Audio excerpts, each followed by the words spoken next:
రెండవ భాగాన్ని మనం ఇప్పుడు ధ్యానించుకుందాము. ఓకే, క్రైస్తవులు శ్రమలలో ఎలా ఉండాలి అన్న విషయాన్ని మనం ఆలోచిస్తున్నాం. మొదటి భాగములో మనం 6 విషయాలను మనము తెలుసుకున్నాము.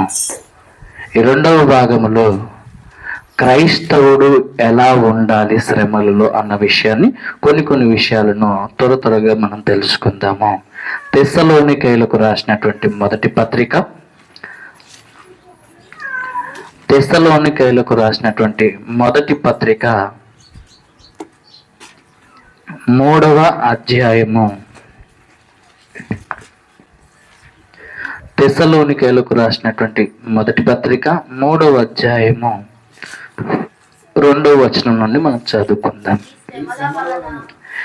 ఈ శ్రమల వలన ఎవడును కదిలింపబడకుండునట్లు. ఇక్కడ వ్రాయబడినటువంటి మాట, ఈ శ్రమల వలన ఎవడును మిమ్మును, ఈ శ్రమల వలన ఎవడు కదిలింపబడకుండానట్లు మిమ్మల్ని స్థిరపరచుటకు మీ విశ్వాస విషయమై మిమ్మును హెచ్చరించుటకును మన సహోదరుడును క్రీస్తు సువార్త విషయములో దేవుని పరిచారకుడునైన తిమోతిని పంపితిని. ఇక్కడ వరకు ఆపండి. దాంట్లో మేము అన్న నుండి ఇంకో పాయింట్లు మనం ఆలోచిద్దాం. ఇప్పుడు తిమోతికి తెస్సలోనికైలకు రాసినటువంటి మొదటి పత్రికలో 3వ అధ్యాయంలో 2వ వచనంలో వ్రాయబడినటువంటి మాట, ఈ శ్రమలలో ఎవడును కదిలింపబడకుండునట్లు మిమ్మును స్థిరపరచుటకు మీ విశ్వాస విషయమై హెచ్చరించుటకును అన్న మాట ఇక్కడ వ్రాయబడింది. అంటే ఈ శ్రమలలో మనము కదిలింపబడాలా? ఈ శ్రమలలో మనము కదలని వారిగా స్థిరులుగా ఉండాలా? మీకు అర్థమైందా ఈ విషయం? శ్రమలలో క్రైస్తవుడు కదిలింపబడాలా? ఈ శ్రమలలో కదలని వారిగాను స్థిరులుగాను మనము ఉండాలా అంటున్నా. శ్రమల ద్వారా సాతానుడు మన విశ్వాస జీవితాన్ని కదిలింపజేయాలని, పడగొట్టాలని వాడు చూస్తుంటాడు. మన విశ్వాస విషయమై మనలను పడగొట్టాలి. ఈ యొక్క శ్రమల ద్వారా మనల్ని పడగొట్టాలని, మన విశ్వాస జీవితములో మనల్ని దిగదార్చాలని, ఒక్క మాటలు చెప్పాలంటే విశ్వాసములో మనల్ని పడగొట్టాలని, కదల్చాలని, పడవేయాలని సాతానుడు ఈ శ్రమలను మన జీవితంలోనికి తీసుకొని వస్తాడు. కానీ నిజ క్రైస్తవుడు ఎలా ఉండాలని మనం ఆలోచిస్తున్నామంటే, నిజమైన క్రైస్తవుడు శ్రమలలో కదిలింపబడకూడదు, విశ్వాసములో నుండి తొలగిపోకూడదు అన్న విషయాన్ని మనము నేర్చుకుంటున్నాం. శ్రమల్లో క్రైస్తవుడు ఎలా ఉండాలి? కదిలింపబడకూడదు, విశ్వాసమందు స్థిరంగా ఉండాలి. స్థిరులుగా, కదలని వారిగా దేవుని కార్యాభివృద్ధి అందు ఎల్లప్పుడూ ఆసక్తులమై ఉండాలి. క్రైస్తవుడు శ్రమలలో కదిలింపబడకూడదు, విశ్వాసములో స్థిరులమై ఉండాలి అన్న విషయాన్ని మనము 7వ మాట ద్వారా మనము నేర్చుకుంటున్నాము. అపోస్తుల కార్యములు 14వ అధ్యాయంలో ఒక మాట రాయబడి ఉంటది. అపోస్తుల కార్యములు 14వ అధ్యాయము 22వ వచనంలో, శిష్యుల మనస్సులను దృఢపరిచి విశ్వాసమందు నిలకడగా ఉండవలెననియు అనేక శ్రమలను అనుభవించి మనము దేవుని రాజ్యములో ప్రవేశింపవలెననియు వారిని హెచ్చరించిరి. మొదటిలో మనం ఏం తెలుసుకున్నాం? 7వ మాటలో మనం ఏం తెలుసుకున్నాం? కదిలించబడకూడదు శ్రమలలో అని తెలుసుకుంటున్నాం. ఏ విషయములో కదిలించబడకూడదు అని అంటే, విశ్వాస విషయములో మనము కదల్చబడకూడదు అన్న విషయాన్ని మనం తెలుసుకుంటున్నాం. కదిలించబడకూడదు ఈ శ్రమలలో. సాతానుడు మనల్ని కదల్చాలని, కూలదోయాలని సాతానుడు ప్రయత్నిస్తున్నాడు. అయితే ఈ శ్రమలలో నిజమైన క్రైస్తవుడు ఎలా ఉండాలంటే కదల్చబడకూడదు. ఎలా ఉండాలంటే స్థిరుడుగా ఉండాలి. ఏ విషయంలో అంటే విశ్వాస విషయంలో. విశ్వాస విషయంలో కదల్చబడకూడదు, స్థిరంగా ఉండాలి అని అంటున్నాడు. ఇక్కడ పౌలు గారు కూడా ఏమంటున్నాడు? శిష్యుల మనసులను దృఢపరిచి విశ్వాసమందు నిలకడగా ఉండాలి. విశ్వాసమందు నిలకడగా ఉండాలి. ఎప్పుడు? దేనిలో? శ్రమలలో. ఎందుకంటే అక్కడ ఏం జరిగిందంటే పౌలు గారిని రాళ్లతో కొట్టి చంపారు. రాళ్లతో కొట్టారు. ఏం చేశారు? పౌలు గారిని ఆ లుస్త్రా పట్టణములో వారందరూ కూడా వచ్చి రాళ్లతో కొట్టి చచ్చిపోయాడని అనుకొని ఊరు వెలుపటి వరకు ఈడ్చుకుంటూ లాక్కెళ్ళారండి. ఇది ఎంత భయంకరమైన శ్రమ చెప్పండి. ఒక దెబ్బ 2 దెబ్బలు కొడితేనే మనకు శ్రమ అని అనుకుంటాం. దేవుని కొరకు నేను దెబ్బలు తిన్నాను అని అనుకుంటాం. కానీ పౌలు గారు చూడండి, రాళ్లతో కొట్టబడ్డాడంట. ఒకసారి మీరు ఊహించుకోండి, ఒక 100 మంది మన చుట్టూ ఉన్నప్పుడు 100 మంది రాళ్లతో పడ కొడుతుంటే ఎలా ఉంటుంది పరిస్థితి? ఒక రాయి వచ్చి నెత్తికి తగిలింది అనుకోండి, ఏమవుతుంది? నెత్తి పగిలిపోతుంది. ఒక రాయి వచ్చి కన్నుకు తగిలింది అనుకోండి, కన్ను ఏమైపోతుంది? ఒక రాయి వచ్చి మూతికి తగిలింది అనుకోండి, పరిస్థితి ఎలా ఉంటుంది? ఆకారం కూడా ఉంటుంది. ఇప్పుడు పౌలు గారి యొక్క పరిస్థితి ఎలా ఉండొచ్చు ఒకసారి ఆలోచించండి. రాళ్లతో కొట్టబడ్డాడు. ఎన్ని గాయాలయ్యి ఆయన స్పృహ కోల్పోయాడు. మొత్తం ఇక చచ్చిపోయాడు అనుకున్నారు. ఇక బ్రతికే అవకాశమే లేదనుకుని చచ్చిపోయాడని అనుకొని ఊరు వెలుపటి వరకు అన్న అర్థమవుతుందా?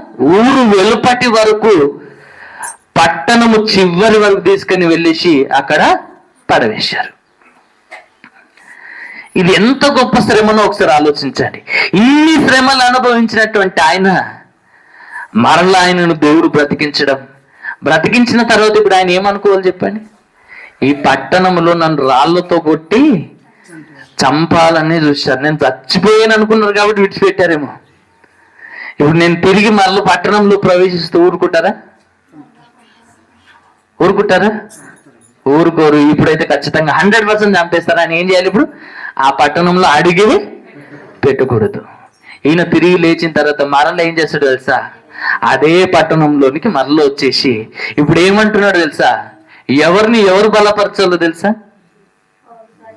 విశ్వాసులందరూ కూడా దేవుని కొరకు నీకు ఇన్ని శ్రమలు అనుభవి, ఇంత భయంకరమైన శ్రమ వచ్చిందని విశ్వాసులందరూ ఈయనను బలపరచాలి. కానీ ఈయనేమంటున్నాడు తెలుసా? ఈయనే శిష్యుల యొక్క మనసును దృఢపరిచి ఏమంటున్నాడు తెలుసా? మీరు విశ్వాసమందు నిలకడగా ఉండాలి. ఇలాంటి శ్రమలు వచ్చినప్పుడు మీరు విశ్వాసములో నుండి తొలగిపోకూడదు. విశ్వాస జీవితంలో కదల్చబడకూడదు. ఎందుకంటే అనేకమైన శ్రమలను అనుభవించి దేవుని రాజ్యములో ప్రవేశించాలి. ఏం చేయాలంట? అనేకమైన శ్రమలను అనుభవిస్తేనే కానీ దేవుని రాజ్యంలో మనము ప్రవేశించలేము. అసలు శ్రమలే లేని వాడు అసలు క్రైస్తవుడు కాదు. ఒక మాటలో చెప్పాలంటే మీకు అర్థమైందా? నాకు ఏ శ్రమలు లేవు, ఏ శోధనలు లేవంటే అసలు నువ్వు క్రైస్తవుడే కావు. ఒక మాటలో చెప్పాలంటే మనం ఒక పాటలో తెలుసుకుంటాం కదా, శ్రమలే లేకుంటే క్రైస్తవుడే కాదు, హింసలు లేకుంటే పరలోకము రాదు, కష్టాల కలిమిలో ఇబ్బందుల కొలిమిలో పరీక్షించును నిన్ను దేవుడు, పరీక్షించును నిన్ను దేవుడు. బ్రతుకు బండికి సుఖ దుఃఖాలే చక్రాలు, దేవుడే జతపరచిన వరాలు. ఇవేంటి అంట? దేవుడు జతపరిచిన వరాలు. ఎందుకొరకంటే ఈ మహాశ్రమలను అనుభవించి మనం పరలోకానికి వెళ్ళాలి. ప్రకటన గ్రంథంలో మనం చూస్తుంటాం కదా 7వ అధ్యాయంలో. అక్కడ యోహాను గారు దర్శనంలో చూస్తున్నారు, అనేక మంది ప్రజలు కనబడుతున్నారు. వీరందరూ ఎవరు అంటే వీరు మహాశ్రమల నుండి వచ్చినవారు. అంటే పరలోక రాజ్యంలో ప్రవేశించేవారు శ్రమలను అనుభవించి వెళ్తారా, శ్రమలు లేకుండా వెళ్తారా? అర్థమైందా ఈ మాట? ఇక్కడ ఏమంటున్నాడు? అనేక శ్రమలను అనుభవించి మనము దేవుని రాజ్యంలో ప్రవేశించాలి. దేవుని రాజ్యములో ప్రవేశించినటువంటి వారిని గురించి దర్శనంలో యోహాను గారు చూసి ఏమంటున్నారంటే, వీరందరూ ఎవరని దేవదూత యోహాను గారిని అడిగితే ఎవరు అని ఆయన ఆశ్చర్యపడుతున్నప్పుడు వాళ్ళు అంటున్నారు అక్కడ, వీరు మహాశ్రమల నుండి వచ్చిన వారు. అంటే పరలోకానికి వెళ్ళేవారు ఎవరు తెలుసా? దేవుని కొరకు శ్రమలు అనుభవించేవారే పరలోకానికి వెళ్తారు. కనుక ఈ శ్రమలలో మనం ఏం చేయాలి అంటే కదల్చబడకూడదు, విశ్వాసములో పడిపోకూడదు, స్థిరంగా ఉండాలి అని 7వ మాటగా మనము దీని గురించి తెలుసుకుంటున్నాం. 7వ మాట ఏంటిది? కదల్చబడకూడదు, విశ్వాసములో స్థిరంగా ఉండాలి. ఎందుకంటే అనేక శ్రమలను అనుభవించి మనము దేవుని రాజ్యంలో ప్రవేశించాలి అన్న మాటను మనము ఆలోచించాం. ఇప్పుడు 8వ విషయము, ఇప్పుడు మనం చదువుకున్న మాటని తెస్సలోనికేయులకు రాసినటువంటి మొదటి పత్రిక 3వ అధ్యాయము, ఇప్పుడు మనం ఎక్కడైతే ఆపేశామో అక్కడ నుండి మరలా చదువుకుందాం. తెస్సలోనికేయులకు రాసినటువంటి మొదటి పత్రిక 3వ అధ్యాయములో మనము 2వ వచనాన్ని మనం చదువుకున్నాం కదా. అది ఇక్కడ తీసుకురా. 2వ వచనాన్ని మనం చదువుకున్నాం కదా. ఏమని చదువుకున్నాము? ఈ శ్రమల వలన ఎవడునో కదిలింపబడకుండానట్లు మిమ్మును స్థిరపరచుటకును మీ విశ్వాస విషయమై మిమ్మును హెచ్చరించుటకును మన సహోదరుడును క్రీస్తు సువార్త విషయములో దేవుని పరిచారకుడైన తిమోతిని మీ వద్దకు పంపితిని అన్న మాటను మనం ఏం తెలుసుకున్నామంటే, విశ్వాసంలో కదల్చబడకూడదు, ప్లస్ విశ్వాసమందు స్థిరంగా ఉండాలి అన్న మాటను మనము తెలుసుకున్నాము. ఇక్కడ 8వ మాటగా మనం తెలుసుకుంటున్నాం, దాని కంటిన్యూషన్. మేము మీ యొద్ద ఉన్నప్పుడు మనము శ్రమలను అనుభవింపవలసి ఉన్నదని మీతో ముందుగా చెప్పితిమి కదా.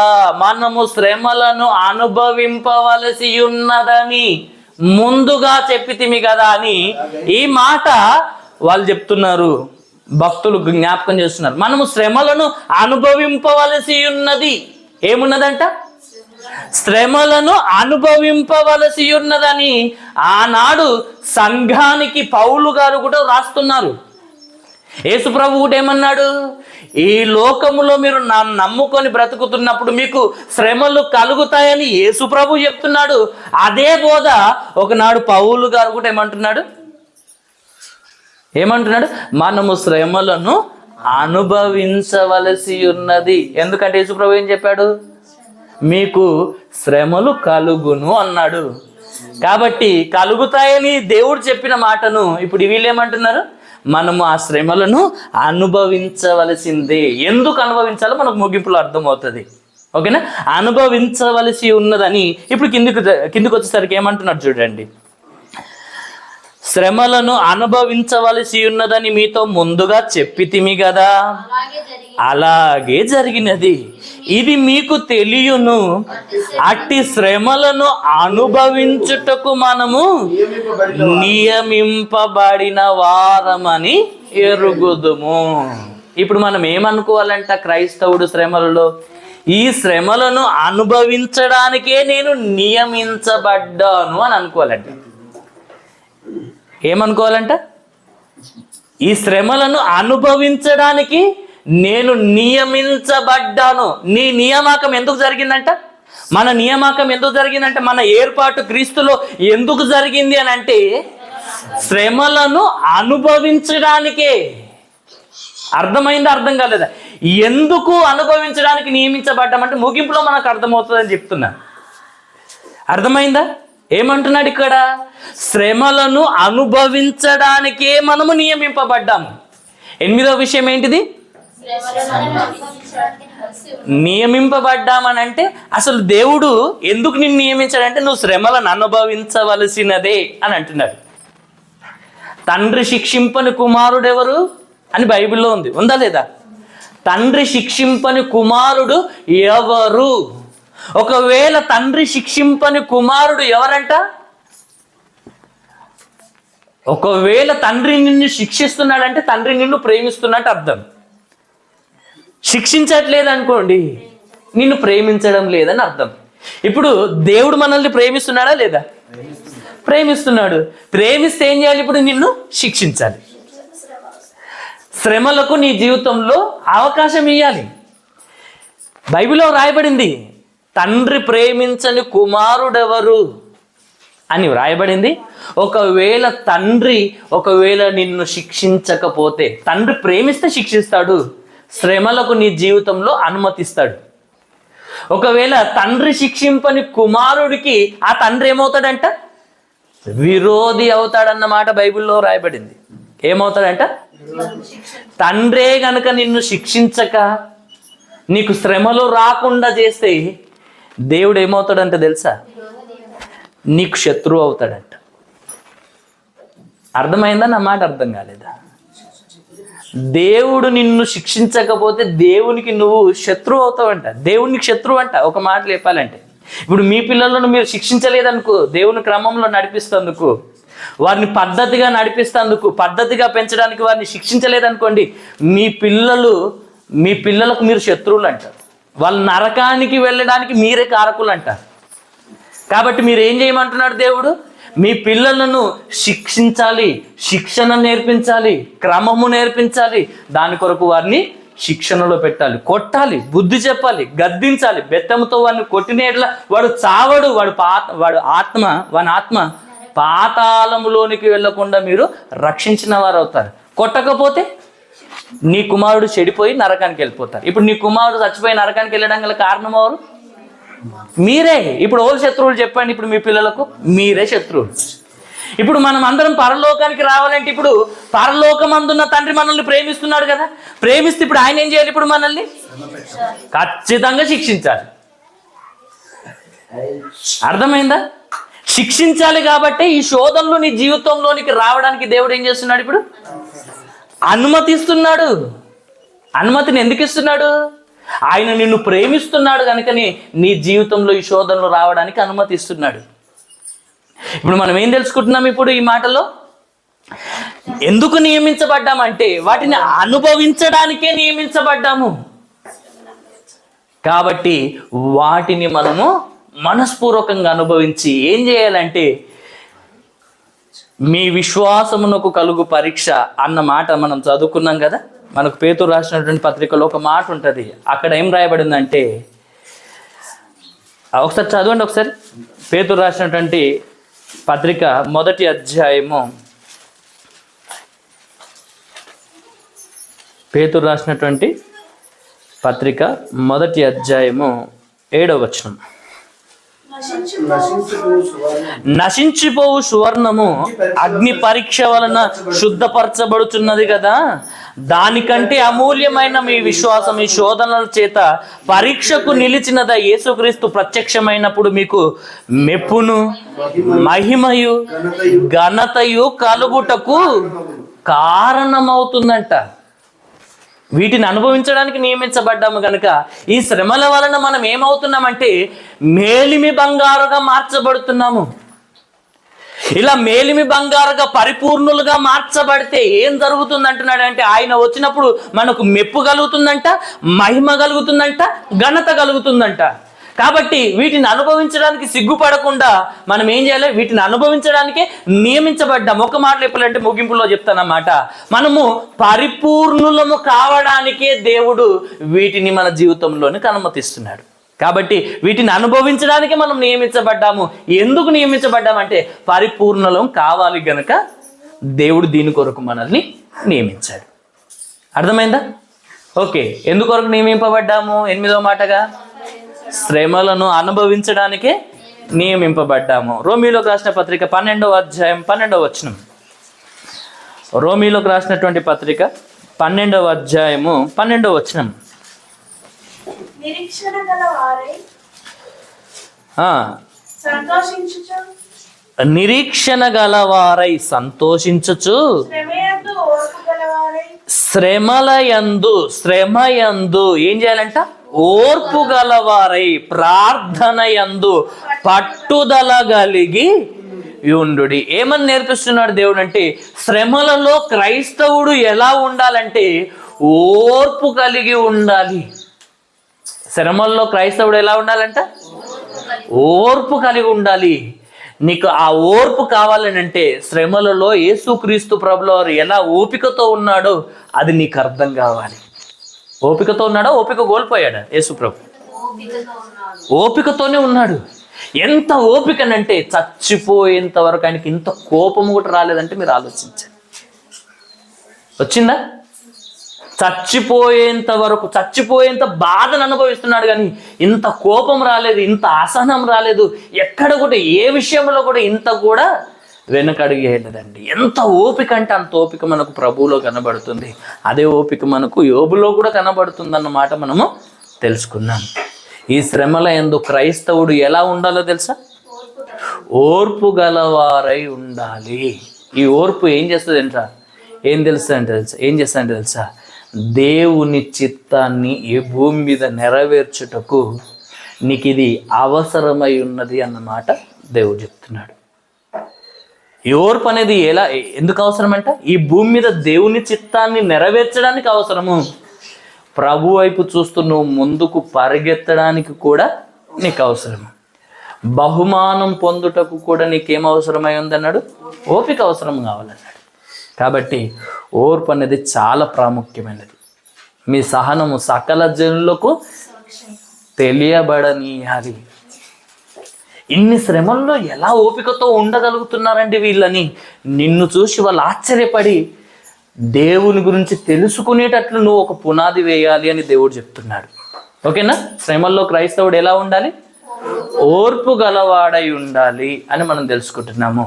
అదే ప్రకారంగా హెబ్రీలోకి రాసినటువంటి పత్రిక 5వ అధ్యాయము 8వ వచనం. హెబ్రీలోకి రాసినటువంటి పత్రిక 5వ అధ్యాయము 8వ వచనం. ఆయన కుమారుడై ఉండియు తాను పొందిన శ్రమల వలన విధేయతను నేర్చుకొనెను. ఏం నేర్చుకున్నాడంటే యేసుక్రీస్తు ప్రభువుల వారు ఆయన కుమారుడై ఉండి తాను పొందిన శ్రమల ద్వారా ఏం నేర్చుకున్నాడంట? విధేయత నేర్చుకున్నాడంట. ఈనాడు క్రైస్తవులు కూడా ఏం నేర్చుకోవాలి?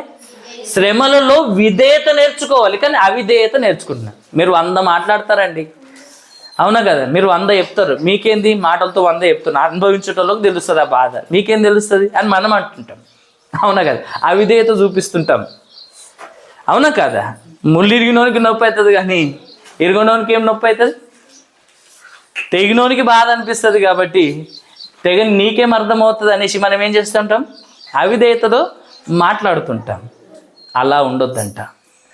యేసుక్రీస్తు ప్రభుల వారు శ్రమలలో విధేయత నేర్చుకున్నాడంట. ఆయనకు లేదా అంతకుముందు విధేయత? ఉంది. అర్థమైందా? ఉన్నప్పటికీ ఈ శ్రమలలో విధేయత ఎలా నేర్చుకోవాలో మనకు దేవుడు నేర్పిస్తున్నాడు. ఇన్ని శ్రమలు కలిగినా కానీ దేవునికి ఎలా లోబడాలో ఆయన నేర్పిస్తున్నాడండి. ఈనాడు క్రైస్తవుడు కూడా శ్రమలలో ఎలా ఉండాలో తెలుసా? విధేయత నేర్చుకోవాలి. ఏం నేర్చుకోవాలంట? విధేయత నేర్చుకోవాలి అని బైబిల్ మనకు సెలవిస్తుంది. క్రైస్తవుడు శ్రమలలో విధేయత నేర్చుకోవాలి. పేతురు రాసినటువంటి మొదటి పత్రిక 3వ అధ్యాయము, పేతురు రాసినటువంటి మొదటి పత్రిక 3వ అధ్యాయము 14వ వచనం. పేతురు రాసినటువంటి మొదటి పత్రిక ఎన్ని మాటలు తెలుసుకున్నాం ఇప్పుడు? 10. 11వ మాట, మీరొకవేళ నీతి నిమిత్తము శ్రమ పడినను మీరు ధన్యులే. మీరెవరంట? ధన్యులు. అంటే నీతి నిమిత్తము దేవుని కొరకు శ్రమ పడుతున్నటువంటి ప్రతి ఒక్కరు ఎవరని అంటున్నాడు దేవుడు? ధన్యులు అన్న మాట అంటున్నాడు. అంటే దేవుని కొరకు శ్రమలు అనుభవిస్తే అవి నిన్ను ధన్యునిగా మారుస్తాయి అన్నమాట దేవుడు చెప్తున్నాడు. అర్థమైందా? క్రైస్తవులకు శ్రమలు కలిగితే ఆ శ్రమలు ఎందుకు కలుగుతున్నాయి అంటే నిన్ను ధన్యునిగా మార్చడానికే. ధన్యులు అంటే ఆశీర్వదింపబడినటువంటి వారు. ఆశీర్వదింపబడిన వారితో ఏమంటున్నాడు ప్రభు?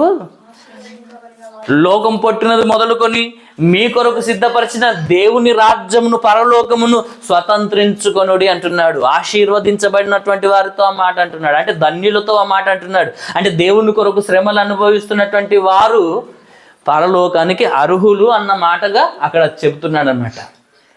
నీతి నిమిత్తం దేవుని కొరకు శ్రమలు అనుభవిస్తే మనం ధన్యులము.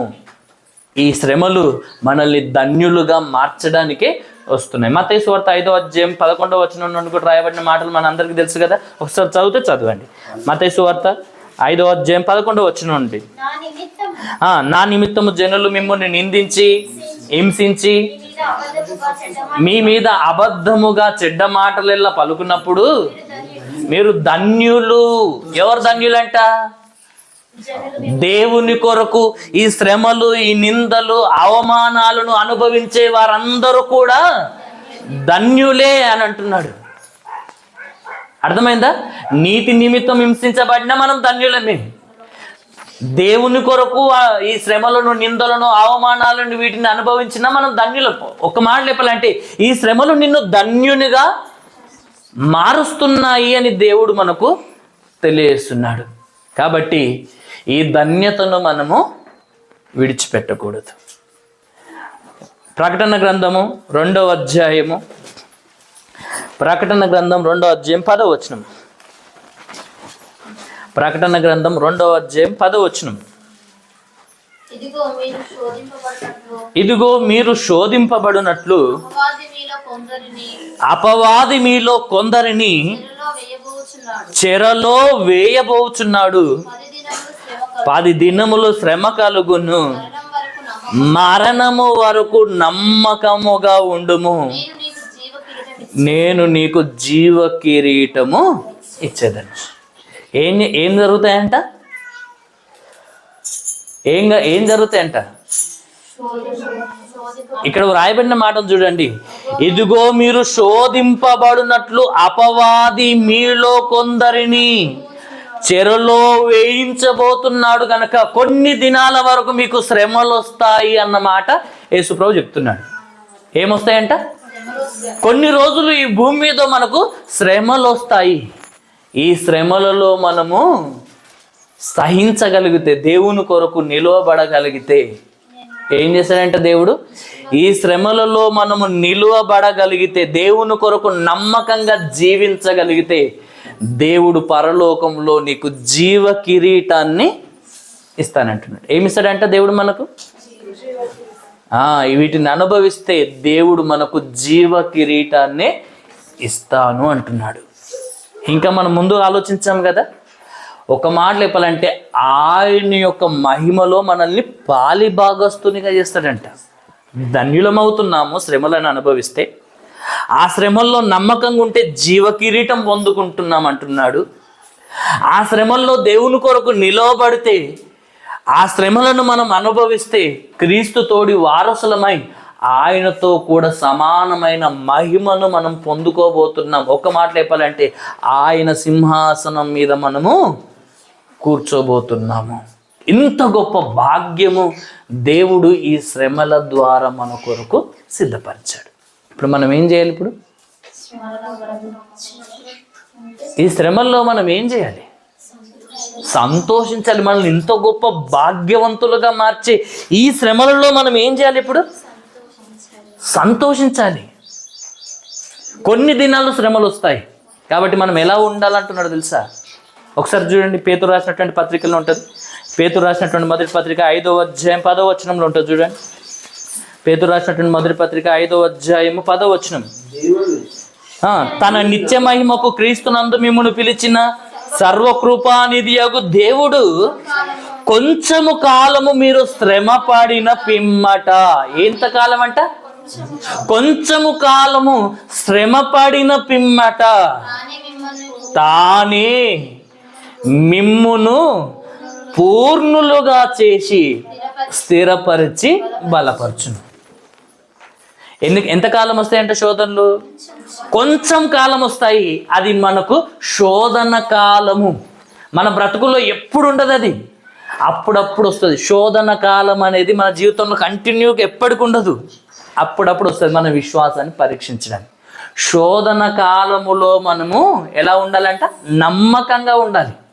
కొంచెము కాలము శ్రమ పడతాము, ఆ శ్రమలను కొంచెం కాలం నమ్మకంగా మనం అనుభవించగలిగితే దేవుని కొరకు ఆయనే మనల్ని వచ్చి పూర్ణులుగా చేసి స్థిరపరిచి బలపరుచును అన్న మాట ఇక్కడ వ్రాయబడిందండి. మనల్ని పరిపూర్ణులుగా మారుస్తాడంట.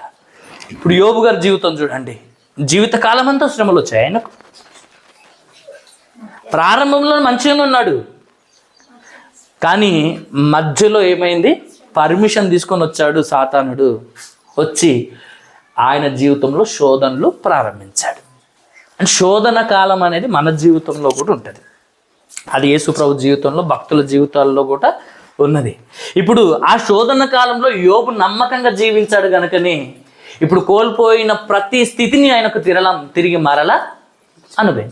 ఆ శోధనలో, ఆ శ్రమల్లో నమ్మకంగా ఉన్నాడు, పాపం చేయకుండా ఉన్నాడు కనుకనే ఇప్పుడు దేవుడు ఏం చేశాడు? ఆయనను స్థిరపరిచి మేలిమి బంగారుగా మార్చి పరిపూర్ణునిగా మార్చి ఆయనకు పూర్వపు స్థితి కంటే 2 అంతలుగా దేవుడు ఆయనను దీవించాడు. హెబ్రీలోకి రాసినటువంటి పత్రికలో కూడా 2వ అధ్యాయం 10వ వచనంలో ఒక మాట ఉంది చూడండి. హెబ్రీలోకి రాసిన పత్రిక 2వ అధ్యాయం 10వ వచనం. హెబ్రీలోకి రాసిన పత్రిక 2వ అధ్యాయము 10వ వచనం. ఎవని నిమిత్తము సమస్తమును ఉన్నవో, ఎవని వలన సమస్తమును కలుగుచున్నవో ఆయన అనేకులైన కుమారులను మహిమకు తెచ్చుచుండగా వారి రక్షణకర్తను శ్రమల ద్వారా సంపూర్ణునిగా చేయుట ఆయనకు తగు. దేవుడు ఏం చేశాడంట? ఎవని నిమిత్తము సమస్తము ఉన్నాయో, ఎవరి కొరకు ఇవన్నీ సమస్తము కూడా ఉన్నాయో, ఎవరి వలన ఈ సమస్తము కూడా కలిగినవో ఆయన అనేకులైన కుమారులను దేవుని యొద్ద కనగా మహిమకు తెచ్చుచుండగా వారి రక్షణకర్త అయిన యేసు ప్రభువును శ్రమల ద్వారా సంపూర్ణునిగా చేశాడంటే దేవుడు. ఈనాడు మనలను కూడా ఈ శ్రమల ద్వారా పరిపూర్ణునిగా చేయడానికి శ్రమలను మన జీవితంలో, శోధనలు మన జీవితంలో దేవుడు అనుమతిస్తున్నాడు. కాబట్టి దీంట్లో మనము ఏం కావద్దంట? కృంగిపోవద్దు, బలహీనం కావద్దు. ఏమని నేర్చుకున్నాము? ఈ శ్రమల ద్వారా మనల్ని పరిపూర్ణులుగా చేయాలనుకుంటున్నాడు. ఈ శ్రమల ద్వారా మనల్ని మేలిమి బంగారుగా మార్చాలనుకుంటున్నాడు. శ్రమల ద్వారా ఆ ఒక పరలోకపు మహిమలో, ఆ భాగ్యములో నిన్ను పాలిభాగస్తునిగా చేయాలనుకుంటున్నాడు.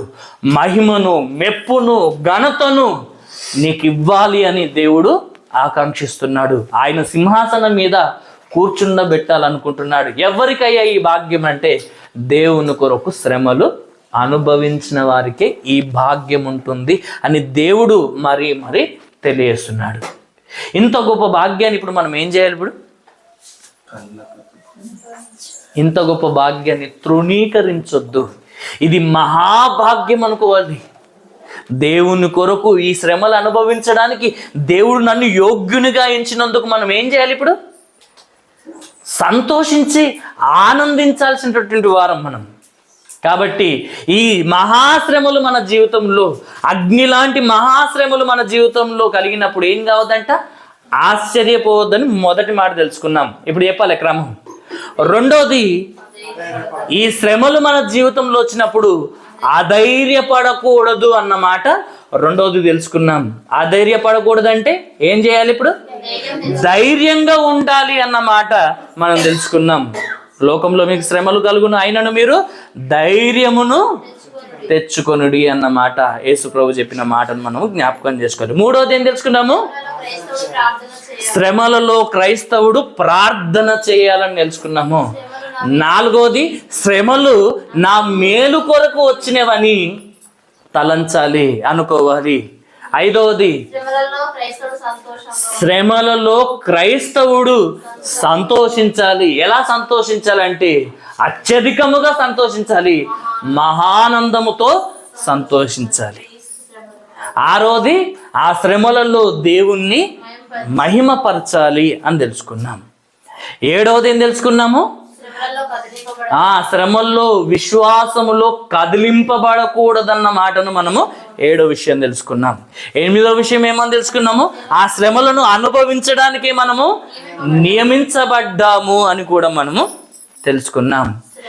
ఎనిమిదోది ఏం తెలుసుకున్నాము? శ్రమలలో ఓర్పు కలిగి ఉండాలి అన్న మాటను మనము తెలుసుకున్నాం. పదోది ఏం తెలుసుకున్నాము? శ్రమలలో విధేయత నేర్చుకోవాలని మనము తెలుసుకున్నాము. తర్వాత ఏం తెలుసుకున్నాము? ఆ శ్రమలు, ఈ 10 విషయాలు మనం తెలుసుకున్నాము. ఈ 10 విషయాలే శ్రమలు మనం ఇలా ఉండాలని తెలుసుకున్నాం. ఎందుకంటే ఆ శ్రమలు నిన్ను ధన్యునిగా మారుస్తున్నాయని తెలుసుకున్నాం. ఆ శ్రమల ద్వారా దేవుడు మనల్ని పరిపూర్ణులుగా మారుస్తున్నాడు, మేలిమి బంగారుగా మారుస్తున్నాడు. ఆయనతో కూడా పాలివారముగా, ఆయన మహిమలో మనల్ని అంటే సమానమైన వారసులుగా చేయడానికి ఈ శోధనలు, ఈ శ్రమలు మన జీవితంలో దేవుడు మనకు అనుమతిస్తున్నాడు. కాబట్టి వీటన్నిటిని మనం కోరుకోవాలి, కానీ వద్దు అని మాత్రం ఎప్పుడు అనుకోవద్దు. అర్థమైందా? వీటిని వద్దు అనుకోవద్దు, వీటిని రావాలి అని కోరుకోవాలి. కాబట్టి ఇలా ఉంటే మనము ఈ శ్రమలను అనుభవిస్తే జీవ కిరీటం కూడా పొందుకుంటాము అని దేవుని వాక్యం సెలవిస్తుంది. చివరికి ఒక మాట మనం తెలుసుకొని ముగించుకుందాము. ఫిలిప్పీలోకి రాసినటువంటి పత్రిక 1వ అధ్యాయం 30వ వచనం. ఫిలిప్పీలోకి రాసినటువంటి పత్రిక ఇంకొక మాట ఏంటిదంటే, ఇంకోటి రాసుకునండి. ఏంటంటే శ్రమల్లో మనం ఎలా ఉండాలంటే 11వ పాయింట్ కూడా మీరు ఒకవేళ రాసుకోనండి. రోమీలోకి రాసిన పత్రిక ఒకసారి ఆ మాట చదువుకొని 11వదని రాసుకోనండి. రోమీలోకి రాసిన పత్రిక 5వ అధ్యాయము